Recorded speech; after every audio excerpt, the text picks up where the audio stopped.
इंद्रधनुषी प्रेम गृहलक्ष्मी की कहानियाँ। प्यार करते हो मुझसे? हाँ, भगा सकते हो, सोच लो, जान का खतरा है। थोड़ी आश्वस्त हो गई थी। मैं तैयार हूँ, कब भागना है? 1 मिनट की मौन के बाद बोला। कल कोर्ट के रास्ते में आ जाना। कॉलेज आते जाते शुभांग अक्सर उसका पीछा करता तो दीक्षा ने उसे रोककर पूछ ही लिया।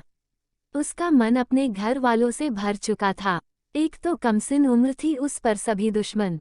शुभांग की बातें सुनकर विश्वास जग गया था। आखिरकार दीक्षा को उस बेमेल शादी से बचने के लिए भागना ही उचित लगा।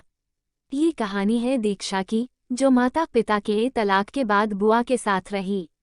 बुआ खुद बेऔलाद तो थी ही, भाई का घर भी बर्बाद कर दिया। छोटी दूध पीती बच्ची राशि के साथ राधा मायके कलकत्ते आ गईं। बड़ी दीक्षा बुआ के संग ही पलने लगी।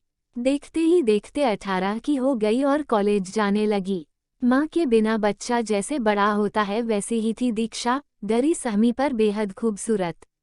लोगों की नज़रें बरबस ही उठ जाती। कुछ तो कॉलेज तक छोड़कर आती। एक दिन बुआ को अपने पापा से ये कहते सुना कि इसकी कोर्ट मैरिज करा दे। आखिर इसी दिन के लिए तो पाला था मैंने। एक लड़का हो जाए, फिर इसे भी इसकी माँ जैसे ही कलकत्ते भेज दूंगी। उसे अपने कानों पर विश्वास ही नहीं हुआ। सबसे घृणा हो रही थी। बुआ तो फिर बेगानी थी। जो अपने थे उनके मुंह से भी दीक्षा ने अपने पक्ष में कोई दलील ना सुनी। बोलते भी क्या, माँ के घर से जाने के बाद खुद को नशे में डुबो लिया था। होश में रहते भी तो बुआ की ही सुनते। कहते हैं माँ से बड़ा संरक्षक कोई नहीं। ये बात 100% सही साबित हो रही थी। आज माँ साथ होती तो उसके साथ ये सब ना होता। अगले दिन उसकी शादी होनी थी, एक बेमेल शादी, और वह भी उसके फूफा के साथ। फूफा ने शाम से ही रम की बोतल खोल रखी थी। सब कहे लगा रहे थे। फूफा दूल्हा बने ही रहे, जबकि शुभांग अपनी हॉकी टीम के साथ कार का घेराव कर दीक्षा को उड़ा ले गया। दुष्ट फूफा व बुआ से उसे आज़ादी तो मिल गई थी, पर आगे का क्या? शुभांग की बड़ी बहन रेखा दीदी ने उसे अपनी सहेली बनाकर घर पर रखा। उसकी पढ़ाई पूरी कराई। इस बीच शुभांग की भी नौकरी लग गई। इसी दिन की प्रतीक्षा थी। धूमधाम से दोनों की शादी हो गई।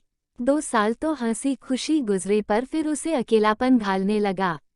बहुत से सवाल उसके जेहन में उठा करते। माँ व बहन कैसे होंगे? क्यों माँ व पापा साथ न रह सके? क्या बुआ सचमुच इतनी बुरी थी कि उन्होंने एक छोटी उम्र की लड़की से भी अपने स्वार्थ सिद्धि की बात सोची? क्या उसके जीवन की चिंता उसके पिता की चिंता नहीं थी? क्यों विवाह करते हैं लोग अगर निभा नहीं सकते? विवाह तलाक तो फिर भी समझ में आता है, पर बच्चों को जन्म ही क्यों देते हैं? अगर उनके भाग्य में दुर्भाग्य ही लिखना है तो फिर उसने अपने कोख में पल रहे बच्चे को स्पर्श कर एक वादा किया, वह किसी भी हाल में उसे नहीं छोड़ेगी। कुछ महीनों बाद अपने पुत्र को जन्म दिया। शुभांग व दीक्षा का पुत्र, दोनों के प्रेम का प्रतीक। शिवरात्रि के दिन ही उसका जन्म हुआ था। उसका नाम शिवांश रखा। किसी रिश्तेदार द्वारा जब उसकी मां को नवासे के जन्म की खबर मिली तो वह खुद को रोक ना सकी। एक दिन मां व छोटी बहन राशि दीक्षा के बच्चे को देखने आ गईं। आखिर सबके स्नेह की तड़प थी उसे। मां बहन को कैसे छोड़ देती? गले लग खूब रोई, जैसे जन्मों का दर्द बाहर आ गया हो। माँ से जब कई सवाल किए तो बुआ की साजिश पता लगी। माँ ने जब भी बेटी को वापस पाने की कोशिश की, उसके चरित्र पर लांछन लगाकर उसे वापस भेज दिया। खैर, अब माँ से मिलने के बाद उसका अकेलापन जाता रहा। उसने उन्हें अपने पास ही रोक लिया। थोड़े दिनों तक सब ठीक था, पर शुभांग को अब अपना ही घर बेगाना सा लगने लगा था। धीरे धीरे दोनों में दूरियां आने लगी। एक तो उसकी नौकरी कॉल सेंटर की थी तो समय का ठिकाना ना था। दीक्षा व राशि ने मिलकर अपना ब्यूटी पार्लर शुरू किया। दोनों बहनें ब्यूटिशियन का काम बखूबी जानती थीं। व्यस्त होती चली गईं, ऐसे में बेटे की देखभाल के लिए नानी का साथ सही था। पर कितने ऐसे पुरुष हैं जो पत्नी के करियर के संघर्ष में उनका साथ देते हैं, विशेषकर जब ससुराल के लोग साथ रह रहे हों। कहीं ना कहीं पौरुष आहत होने लगता है। शुभांग भी उन्हीं मनस्थितियों से गुजर रहा था। समय के साथ झगड़े बढ़ने लगे। शुभांग कभी घर आता कभी नहीं। कितनी ही रातें आंखों में बीतती। नींद की कमी और काम की अधिकता स्वास्थ्य पर कुप्रभाव डाल रही थी, पर दीक्षा को तो सभी प्रिय थे। न तो माँ का हाथ छोड़ा, न ही बेटे का। स्वावलंबी होना चाहती थी। एक बड़ी कामयाबी भी मिली। पूरे भारत के कोने कोने से हेयर स्टाइलिस्ट आए थे और उनमें वह बेस्ट हेयर स्टाइलिस्ट चुनी गई।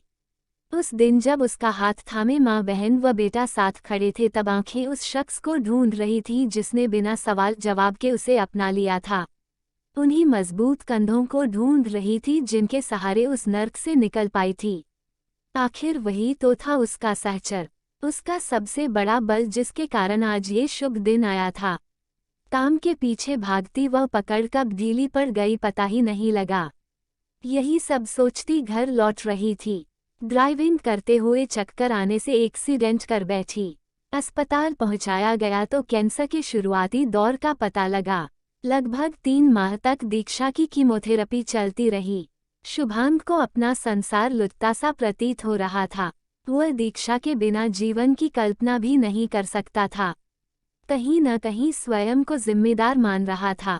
उसने दीक्षा से प्यार किया, उसका साथ भी दिया, पर उसके संघर्ष के दिनों में अकेला छोड़ दिया। अब खो देने के डर से आत्मग्लानि हो रही थी। इस दुख की घड़ी में बेटे की जिम्मेदारियां दीक्षा की मां को सौंप उसने पत्नी का साथ दिया। उसके इस बदले रूप को देखकर दीक्षा सोचने लगती, पुरुष के मन में माँ, बेटी, बहन या पत्नी बसी होती है, बस जताना नहीं आता।